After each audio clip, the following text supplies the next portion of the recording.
Playoffs! Matchups are set-ish, but with the play-in, there's still drama. And some people of your ilk are stirring it up. I'm stirring it! Lakers versus the Pelicans. The winner gets Denver. Denver has smoked everybody, but they've smoked the Lakers especially. Could it be in the Lakers' best interest to tank the play-in game and then go the other route versus OKC? I'm going to ask the question. I'm asking it. We'll go around the horn. Don't do it. Please don't do it.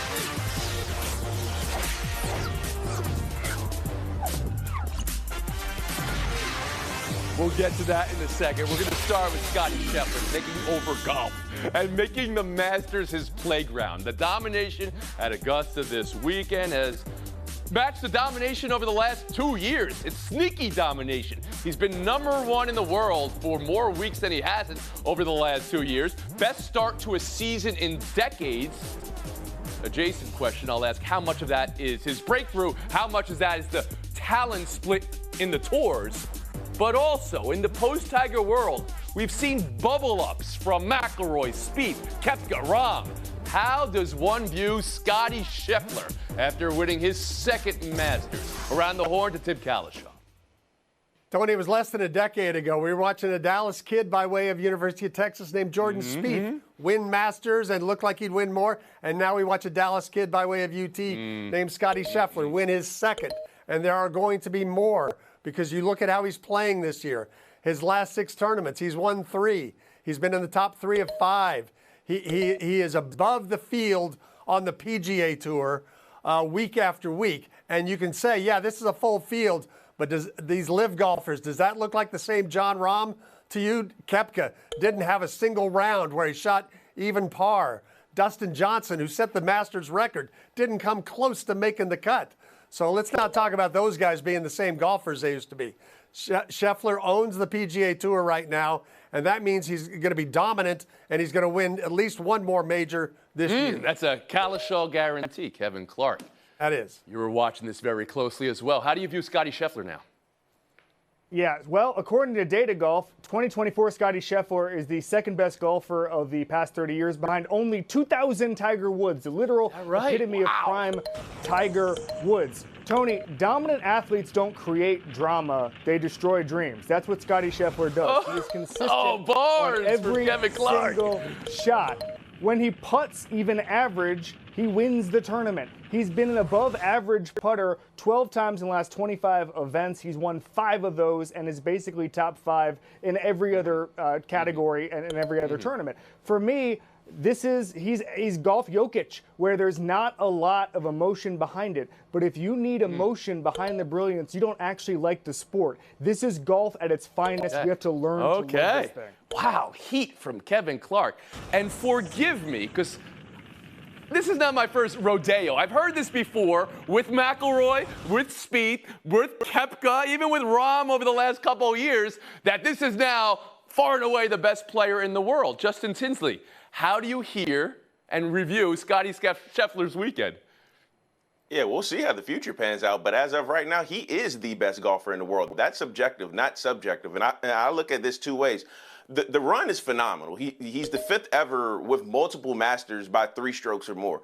He joins Tiger Woods as the only golfers in history to win multiple Masters as the world #1. And now his name is starting to be mentioned with names like Woods and Nicklaus and Couples and Snead. But there's also the flip side of this conversation. I think the larger sports community as a whole really doesn't understand the depth of this because golf is so fractured right now. And the dominance is great, but the competition is also great too. When you go back to Tiger's run, there were the Phil Mickelsons, the Ernie Els, the Vijay Singhs. They weren't as good as Tiger, but the larger society knew who they were. And with golf being so fractured right now, I don't think the casual golf fan can really name a lot of golfers outside of Woods or Scheffler. Maybe true. This tournament, though, Rahm was there, of course. Koepka was there. DeChambeau was there. But nobody was with him on the back 9 as he had a big finish that even PTI doesn't have. Courtney Cronin, I go to you here now on how you view Scottie Scheffler. I want to talk about that pressure, what Kevin brought up, and just how even keel Scottie Scheffler was throughout that. Let's not forget, he was waiting for a potential call from his wife to come in, potentially going into labor when he was in the middle of his back nine. It never came, and he had a 4-shot lead by hole number 12. There was an inevitability about him this weekend that we felt now throughout 2024. In 35 competitive rounds, PGA Tour rounds of golf this year, he's got an average score of 67.6. He hasn't shot a round over 72 this year. The 172 he had was on some of the windiest conditions we've seen in a PGA Tour event in quite some time, and that's what happened at the Masters on Friday. When you have a 100-shot lead over the second best golfer in the world, there's a level of dominance there that we're not quite sure how to quantify, but when we see what he's done by age 27, 2 Masters, rare territory, 4th player since World War II to ever do that, and all this projects out for him over the next 3 majors, I don't see how he can't be the favorite in every single one of them. There we go. That's a Cronin guarantee. He's your favorite for every major tournament for the rest of 2024. Wow. I want to talk Tiger for a second because it was a tough weekend. The high of making the cut went away very quickly as the only highlight from the weekend was him shaking hands with a tree. 16 over, career worst. He was grinding, Casey. How did you view Tiger playing this weekend? Well, it was good news and bad news. The good news is he makes the cut on Friday, 24 straight cuts, that's history. The bad news is we don't like to see Tiger, and the question is always, can he walk 72 holes because of the injuries he's piled up? But I think it's still a good thing that he's out there and he's grinding. One good shot from Tiger, one good shot out of the bunker, him knowing the course, that's history to me. I'll tell my grandkids about seeing Tiger Woods, the most famous golfer who's ever lived, on the most famous course in the history of golf. I will not tell them about Bryson's chipping on 18 on Saturday. I won't tell them about Max Homa going long on 12. Never. Wait, you're not going to tell your grandkids about Tiger's 2024 Masters, Kevin. You're not. You're not going to say he made the cut. You're not going to say he shot 60. You're not going to say that. You're not. But you still believe there's value in him going out there and grinding because golf can be a grind. Kalishaw, you see it that way?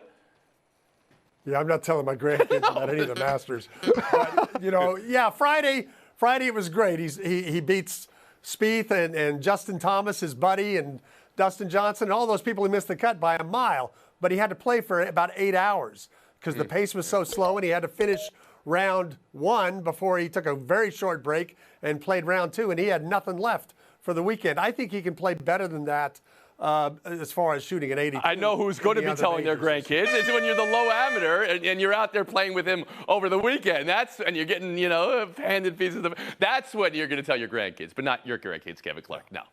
We'll move on. All right, now let's talk playoffs. Denver losing to San Antonio Friday gave up the 1 seed, and Oklahoma City happy to eat that up. So now the wait and see for the first round matchup. Pelicans-Lakers winner will get 2 seed Denver. Loser will get the winner of Kings-Golden State for then the chance to play OKC. You know all this, but you also know where this is going. Stir it up, people. SB Nation, Harrison Fagan wrote it up. Greeny said it on Get Up today. The Lakers should lose on purpose to New Orleans so they don't get Denver and then try to go the other route, another play-in game, and then maybe OKC after that. I'm looking right now to see if anybody is even entertaining this. Kevin Clark, you're really entertaining this, that they should tank and lose on purpose? Good luck. Maybe tank is the wrong word, but I wouldn't necessarily prioritize winning the first game. That's tanking. That is precisely tanking. Thank you very much.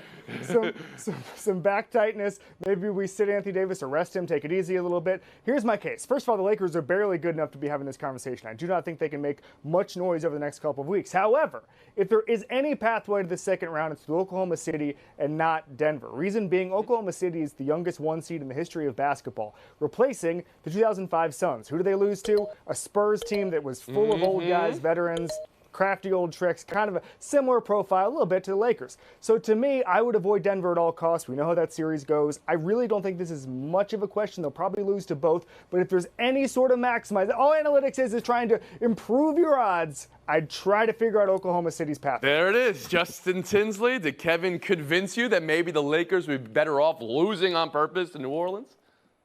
Kevin, I love you, bro. I seriously, seriously do. But that's an asinine idea, man. Like, I cannot see LeBron, who led the league in fourth quarter points per game, say, oh, yeah, let's toss this game. And for a one-game take-all against one of two teams, we went a combined 1-7 against this year. That's not a guaranteed win. And can you imagine if the Lakers lost both play-in games? That would be the longest summer ever for those guys. And so when I look at this, I look at it like the Lakers won 47 games. They are not this bad team that just stumbled into the playoffs. This is the first time in NBA history that 10 teams in a conference all finished the season at least 10 games over 500. Look, winning is hard in this conference. You do not want to toss a game when you don't have to. Okay, Courtney Cronin, did Kevin Clark convince you maybe the Lakers should play, how'd you say it, not to win? I don't even know what you said, but okay, to lose on purpose against New Orleans. Let's not forget that this Lakers team, in the eyes of some, have an asterisk next to the title that they won in the bubble. If they go the route of cherry picking who they're going to play in the postseason, that noise is going to get pretty loud around this team. I get it. They don't have a great matchup right now for Nikola Jokic. Very few teams do. Jamal Murray has torched their teeny tiny guards on the perimeter. It's not a great matchup for a team that they know and have seen quite a bit. But to act like the Kings, who swept the Lakers this year, and the Warriors, who they have a 1-3 record against, are all that much better of a matchup, as Justin said, any winner take all. I don't think that's a scenario that the Lakers would like to play I think with. I see where this is going. Tim Calisto, after the horn here, did Kevin convince you that the Lakers should take? Kevin Clark looks like a man who's decided to not prioritize winning on Around the Horn.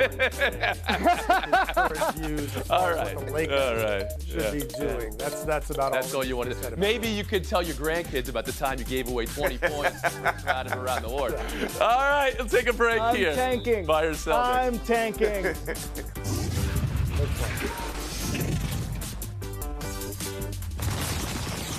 And now, how the Eastern Conference shook out. The Knicks jumping up to the 2 seed after I heard from multiple panels how it was over for them over the last month once Randall was officially declared inactive. So, New York to 2, Milwaukee staggering to 3, Cleveland playing it out like they wanted Orlando in that 4-5. The juicy play-in game, Philly versus Miami, for the right to not play Boston in round 1.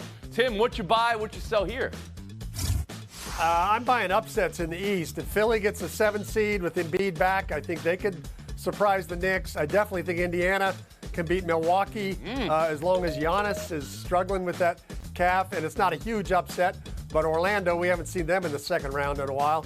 They could easily beat erratic Cleveland. So I think you just said you like the 7, 6, and 5 seeds in the Eastern 7, 6, Conference. and All right, 5 Courtney Cronin, how about you? Not the 8.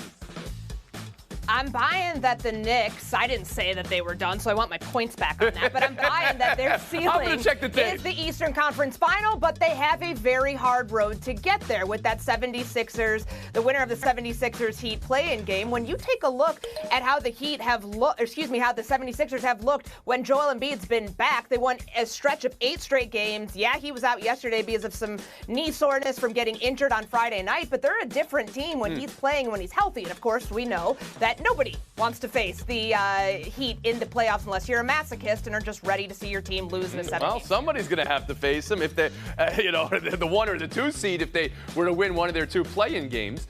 Justin Tinsley on what you're buying, what you're selling from the Eastern Conference. Giannis averaged 42 and 13 against the Pacers this year. That's good. The bad part is the Bucks went 1-4 in those games. You go 1-4 in the playoffs, you're going home. By my logic. So since January 29th under Doc Rivers, the big 3 in Milwaukee of Middleton, Dame, and Giannis have only played 8 games to get together. What have we seen in playoff pass about talented teams without a lot of experience together? Chemistry is not a light switch. They are 17 and 18 under Doc Rivers.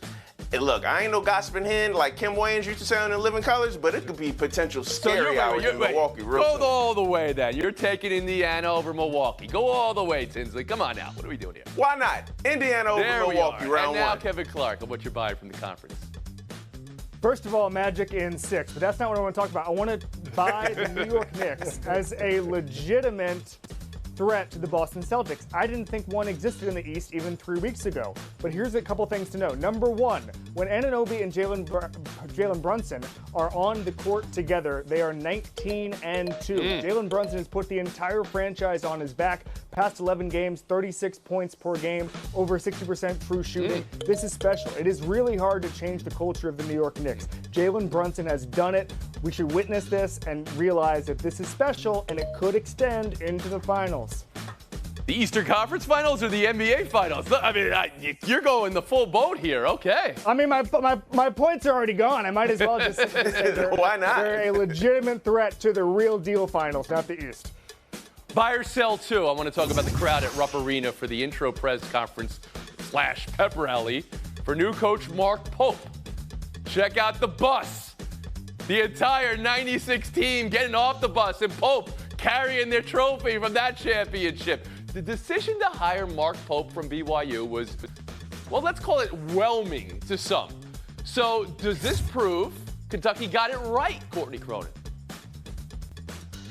He may not have been their first choice, second choice, third choice, or fourth choice, but the crowd that he commanded yesterday, they were expecting like 6,000 to 8,000 people. They more than doubled that. And there is something about nostalgia that I think has a tangible effect on the fan base. And if these fans are still upset about them not being able to get Danny Hurley, think about all of the money they can now, these boosters, give to NIL funds to help Mark Pope go make this team as good as it can be to get BBN back to where it was. So you're buying just a good pep rally makes you feel better about this hire, it sounds like. Tinsley, how about you?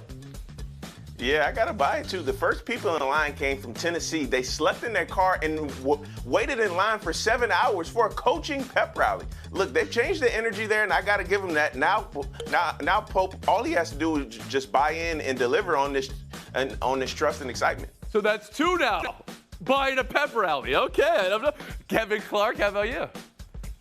Yeah, I'm selling the pep rally. You can win a press conference with pandering and nostalgia. What matters is that they pass the hat around and everybody there gives to the NIL because that's the most important thing now. John Calipari had run his course in Kentucky. Bo Ryan, who retired 8 years ago, had coached in a Final Four game more recently than John Calipari. The one-and-done thing wasn't working anymore. It was just an NBA factory. You win with older players now in college basketball. They're going to modernize that offense. Hopefully the NIL is just spent on different guys. I think this can work, but it won't have anything to do with the pep rally. I'm selling all of this. Just take it kind of at an abstract level. Kentucky tried really, really hard to hire the coach from Baylor. They could not get the coach from Baylor, a small Baptist school in Waco, Texas, to come coach Kentucky basketball. That is because the state of basketball has changed, and everybody is paying lots of money to players, and that makes for a different formula for who gets to win. And let's not kid ourselves about how recently Kentucky's been winning anyway. Jim Calishow, Kevin Clark. Kevin, you can tell your grandkids about nostalgia, right? I mean, that's what grandparents do. Tell your grandkids everything, actually. Maybe I'll pivot on that. Just talk to your grandkids. That'll be great. Cronin, Tinsley, Showdown next. The WNBA draft is tonight in Brooklyn. If somebody said you have to bet everything on one thing in the sporting world, it would be Caitlin Clark going number one, right? The lockiest lock from inside a lock factory. But after that, there's drama. Aaliyah Edwards, Cameron Brink, Carmelo Cardozo, Angel Reese. Where are they going to be playing next year, which starts in 1 month, this upcoming season? All gas, no breaks. Caitlin Clark also on SNL this weekend. Another out-of-this-world moment. Courtney, what to watch for tonight? I'm watching to see what the Indiana Fever do when they draft Caitlin Clark, which has been some weird, kept secret that they had. They haven't marketed her the way the Spurs did with Wemby, the way the Blackhawks did with Connor Bedard. They need to make her the face of this sport, maybe get her some more SNL. Oh, wait, that's a bad phrase on this show now. The face, that's a bad phrase. It's been overused by you people. Go ahead, Justin Tinsley. What are you watching for tonight? I'm really looking at the Chicago Sky. They have a chance to add Cardoso and Angel Reese. We know their history in college. This could potentially be the new Twin Towers of the WNBA. I'm excited to see that. Okay, so you're going up. Courtney, did you say you're not sure how Indiana has played out the Caitlin Clark draft selection, they played it up very big. We know it's going to be huge. We know she's going there. We know everything. It's going to be great. We'll move on. Showdown 2. What stood out from this game-ending, game-winning hidden ball trick? No, a real throw went into center field. No! A hidden ball trick. A hidden ball trick. That's You're Delsea, awful. New The Jersey game is High School. over. Winning a game on a hidden ball trick. You'll see it again. The fake throw to second. Never does it, but everyone pretends it goes to the outfield. And then the tag, and then the third base coach in your shot right there. Dejected. Justin, what's the best part? The best part isn't even the hidden ball or the pitcher. It's the second baseman who sells it, who points to the outfield, tricks the runner, and next thing you know, it all blows up in the face. I thought it was beautiful. The worst part is the runner and the third base coach very clearly not being on the same page here. That stare down, ooh, that's going to be a long bus ride home. It's going to be a quick 30 seconds here for Justin Tinsley, today's winner in FaceTime. It was a rough weekend for hip-hop over the weekend. The genre lost 2 of his giants and his architects. DJ Mr. C, who was integral in the careers of Big Daddy Kane and the Notorious B.I.G., passed away at 57. And then Rico Wade, who was one of the geniuses of the Atlanta sound, passed away at 52. The genre is reeling from this, and rest in peace, Mr. C, who was the first interview for my book on Biggie Smalls, and rest in peace, Mr. Rico Wade. The game will never be the same without y'all. Thank you for your thoughts, Justin. One more thing here. Boston Marathon today. Congratulations to all the runners. And look at this. Our producer, Josh Bard, he ran in his hometown, so that's amazing. But even better than that, he ran it as a guide for Nafij Ahmed. They met through Achilles. Tony Kornheiser. I have no income. I do this show for the people. You know that. That's right. Gratis. Of course you do. Sure. Right. I thought you did it for just green fees at least. Tip the caddy, and I only pay my taxes. I only pay in odd years, not even years. I mean, okay. Why would you pay all the time? What would be the point in that? Welcome to PTI, boys and girls. In today's episode, the NBA playoff seeds are set. Austin Matthews is 1 goal away from 70, and Kentucky welcomes John Calipari's replacement. But we begin today with Scottie Scheffler shooting 68 yesterday, the best round of any contender, and winning his second Masters in 3 years. Scheffler never trailed yesterday, basically cruised in after birdieing 13, 14, and 16. Scheffler beat Ludwig Oberg by 4 shots and Colin Morikawa and Max Homa by 7. Wilbon, what did you think of the way Scheffler won the Masters? Tony, this is going to sound dismissive. It is not meant to be because Scheffler's the best player on the planet right now. But it was just sort of, okay, ho-hum. And maybe that's because I personally, and you know this, and I told you this morning on your podcast, I'm rooting for Morikawa, I'm rooting for Homa. I know them. Finau wasn't on the board late, so but those are my 3 faves, and that's who I root for every week. But Scottie Scheffler, Tony, he does everything so well. Putting's supposed to be the thing that he's just average at, but if he does it average on an average weekend when he's doing everything else great, and he wasn't even great with his iron play, he's going to win. He's in that spot now at number 1 in the world. And you mentioned some of the people who finished back. But it didn't have the feel of Augusta where there's great shot making and where there's drama. There was no drama. There was no particular great shot making, not even from Scheffler. I got bored and turned on other stuff and watched primarily NBA games while I was keeping one eye on the Masters. But it was like, all right, nice win. Second Masters, second green jacket for Scheffler. Nice job. I'm only going to disagree with you on one thing very specifically. I thought he hit great second shots. I thought he hit spectacular second shots yesterday in particular, which led to, 6 birdies at one point, maybe more than that. I had the feeling all day Saturday and for about the first 6, 7 holes yesterday that the Masters was sort of like a NASCAR race being run under the yellow caution flag. Nobody moved up.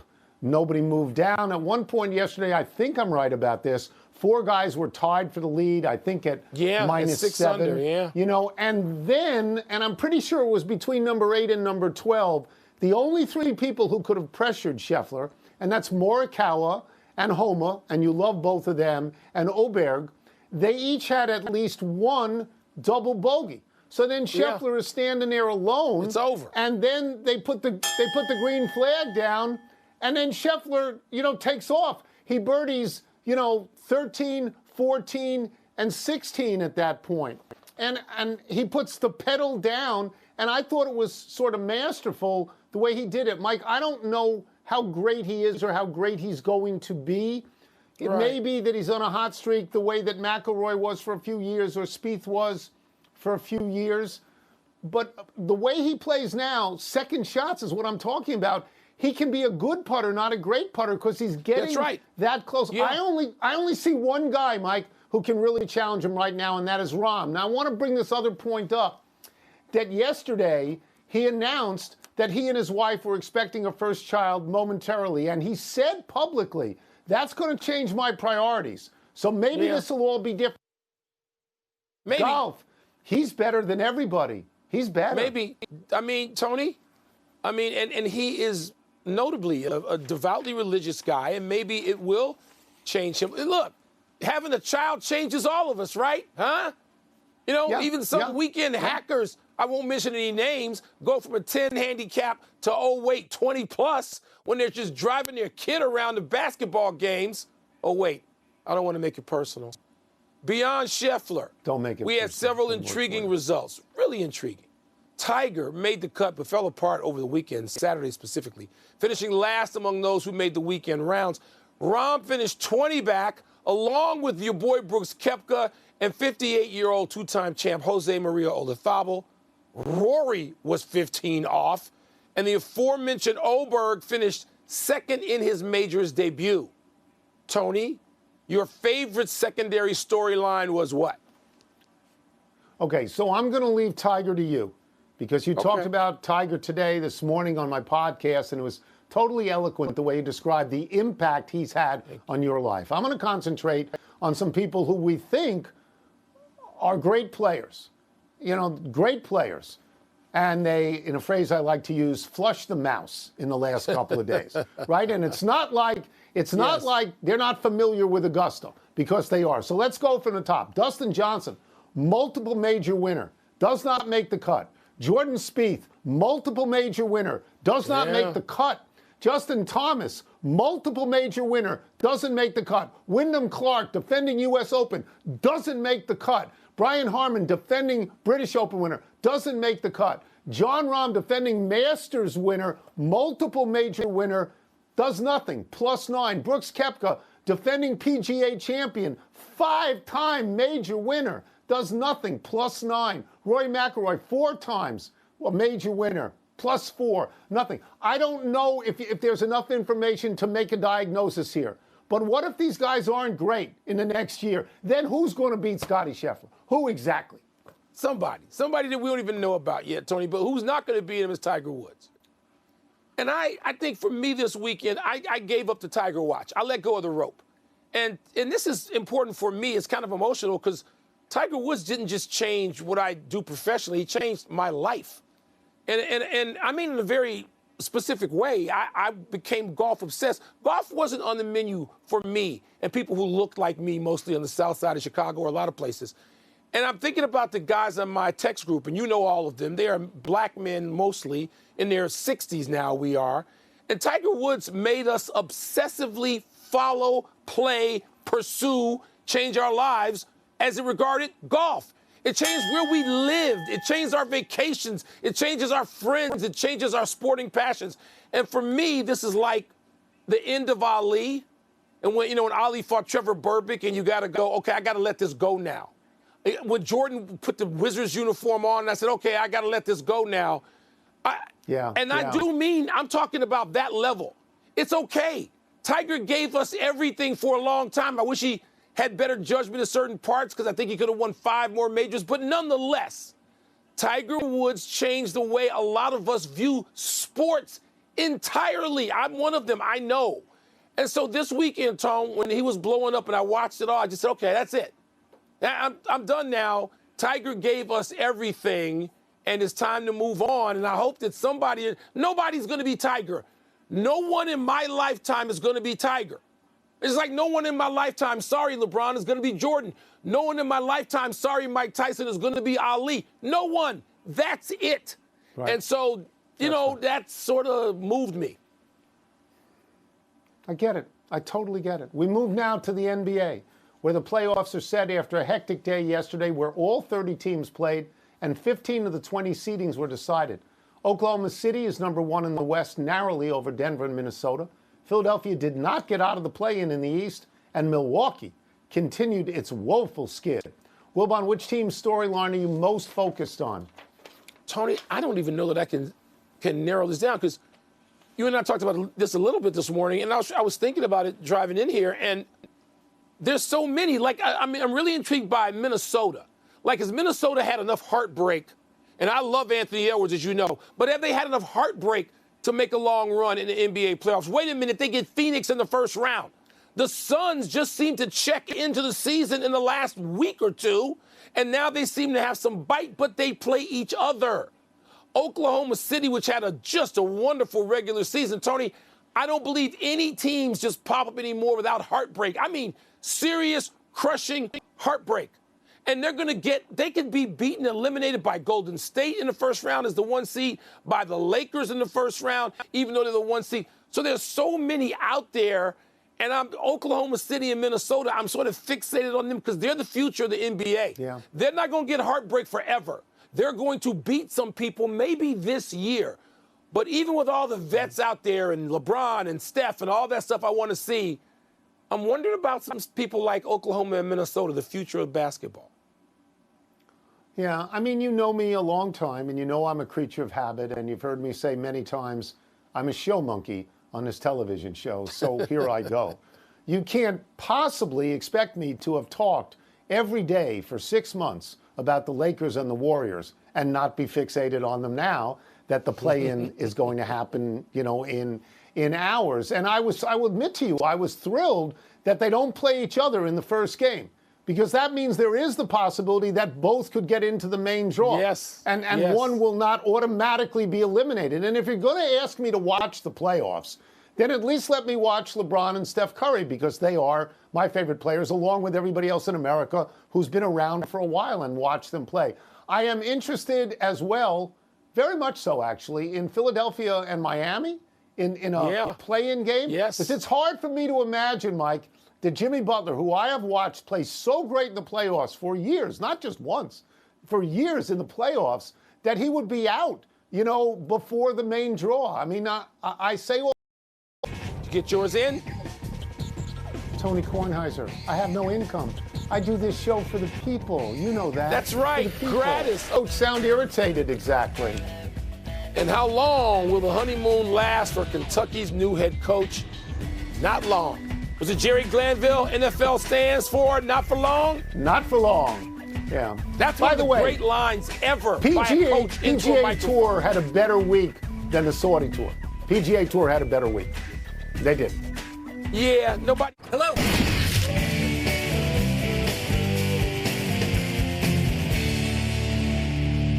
Time to find out what's popping with the populace. Let me see what's first. Let's dig one of these out.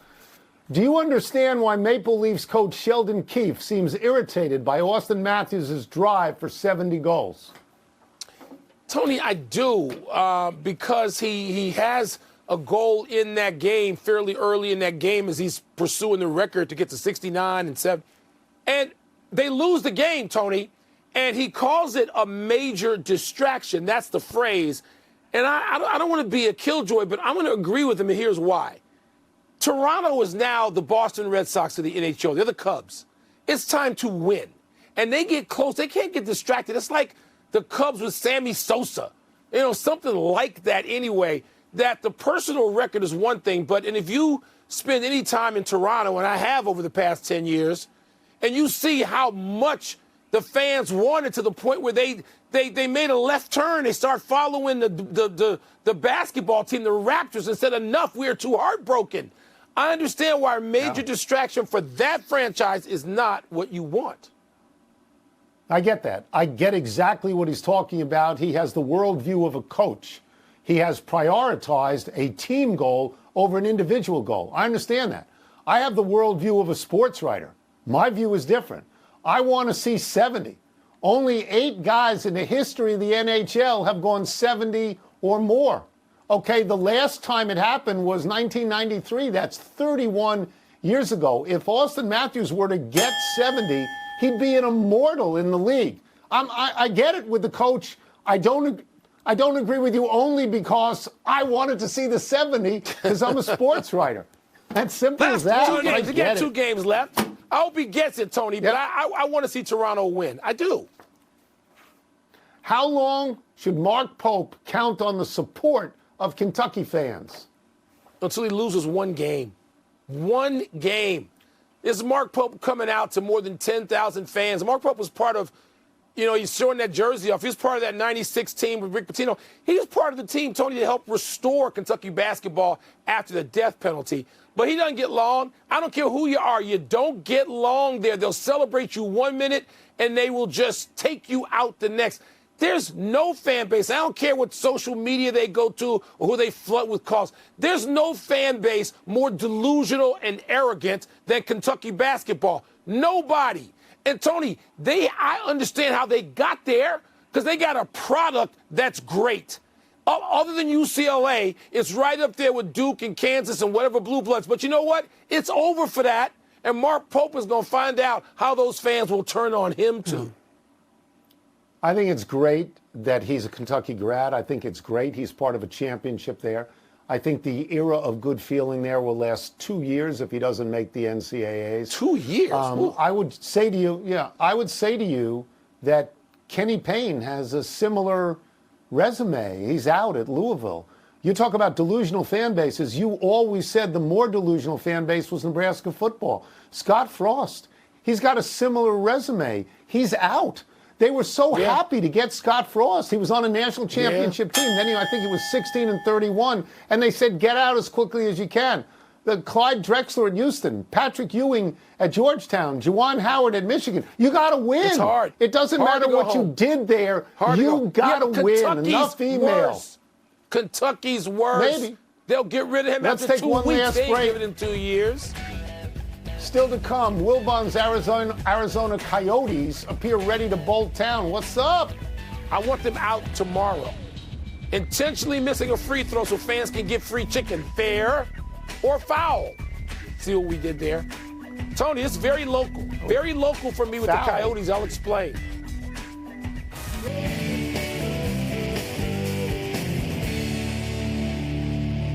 Happy time, people.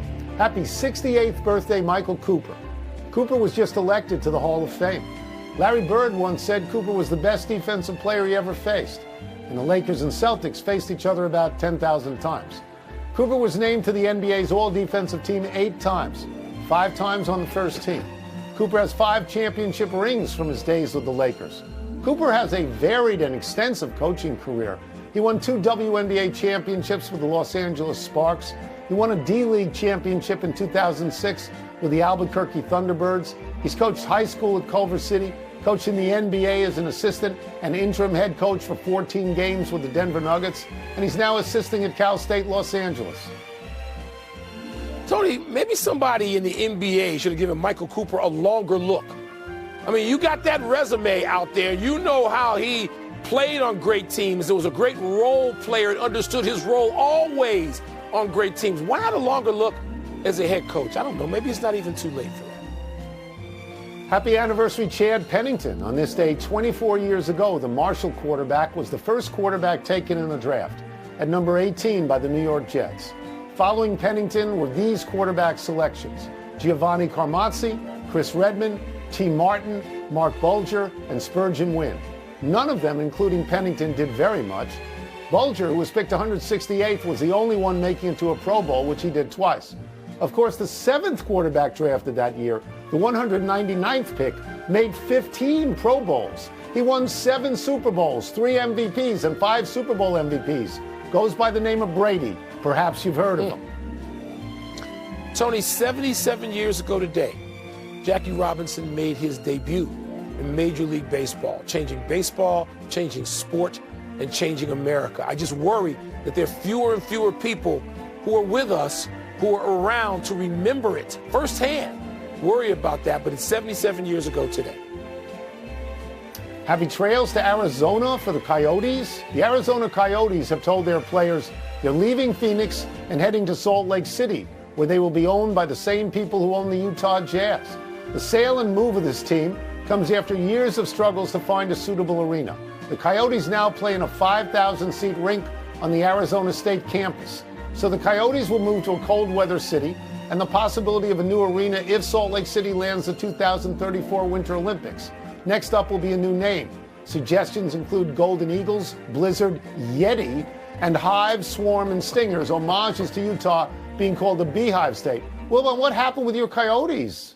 They can't leave fast enough, Tony, because they were eyeing a plot of land like 8 minutes from my home in Scottsdale, which means like all the concert dates and hockey dates, more than 50 a year.